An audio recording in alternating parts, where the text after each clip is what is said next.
शादी के कुछ ही दिन बाद पति के साथ हनीमून बनाने गई पत्नी क्या अपने पति की हत्या करा सकती है? सुपारी दे सकती है? कुछ लोगों का सहयोग ले सकती है? ये बड़ा सवाल है। दोस्तों नमस्कार, मैं हूं संदीप पौराणिक।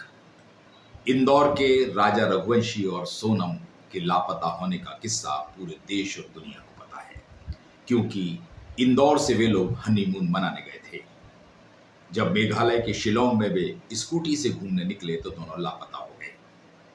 इसके बाद राजा रघुवंशी की लाश तो एक खाई में मिल जाती है, स्कूटी मौके पर खड़ी मिलती है। इसके अलावा पत्नी सोनम लापता हो जाती है। ये बड़ा सवाल उठता है कि आखिर सोनम गई कहां? राजा रघुवंशी का मर्डर किया गया है या कोई हादसा हुआ है? ये अलग अलग दो तरह की थ्योरी चल रही थी, लेकिन धीरे धीरे एक बात साफ हो गई जब राजा का शव मिला कि उसकी जघन्य हत्या की गई है। हत्या के बाद एक और मामला आया कि सोनम आखिर गई कहां। लोगों ने आशंका जताई कि वहां से किडनैप कर उसे बांग्लादेश बेच दिया गया हो, ऐसी आशंका थी।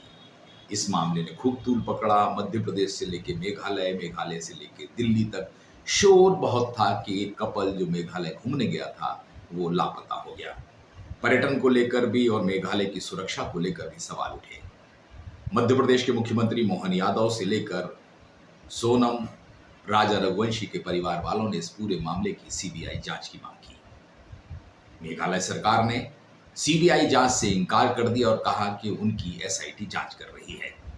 इसी बीच देर रात को एक खबर आती है कि उत्तर प्रदेश में सोनम मिली है। कहा यह जा रहा है कि सोनम को पुलिस ने गिरफ्तार किया है। उसके साथ 3 लोगों के और होने की बात कही जा रही है। ये कहा जा रहा है कि सोनम से मिलकर 3 लोगों ने राजा रघुवंशी की हत्या की है।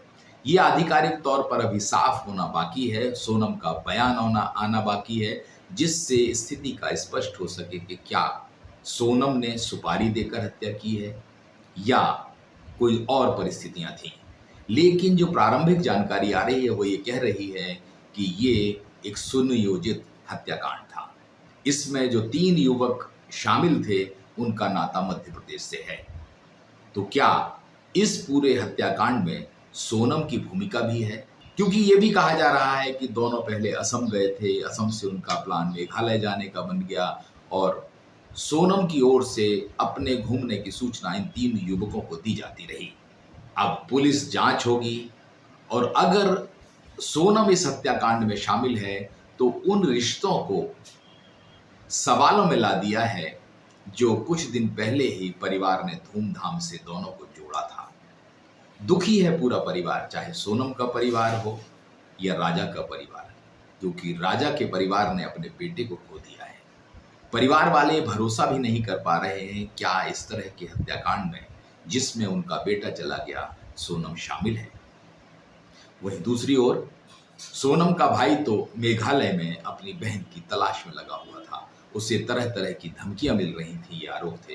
लेकिन अगर सोनम बड़ा खुलासा करती है, उसके हत्या में शामिल होने की पुष्टि होती है, तो एक और ऐसा मामला सामने आएगा जो पति पत्नी के रिश्तों पर सवाल भी खड़ा करेगा।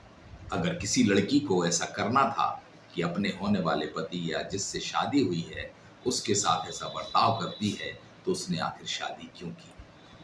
अगर उसकी ये मंशा थी तो शादी उसे नहीं करना चाहिए थी, क्योंकि राजा रघुवंशी अपने परिवार का बेटा था।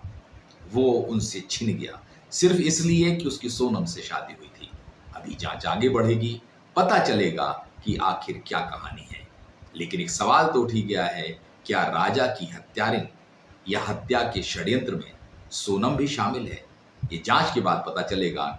लेकिन जो खबरें आ रही हैं सोनम के मिलने के बाद, वो एक सवाल तो खड़े कर ही रही हैं कि जिनकी शादी होती है 10 दिन बाद पत्नी एक तरह की साजिश में शामिल हो जाती है।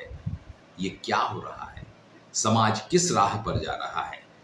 नवयुवक नवयुवतियां क्या फैसले कर रही हैं? अब तो ये जांच का सवाल है। सोनम सामने आएगी तब तस्वीर खुलेगी लेकिन चिंता में डालने वाली बात जरूर है।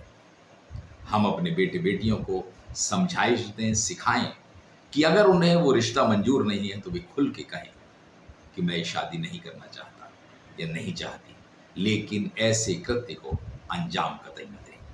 दोस्तों, आज के लिए इतना ही। नमस्कार।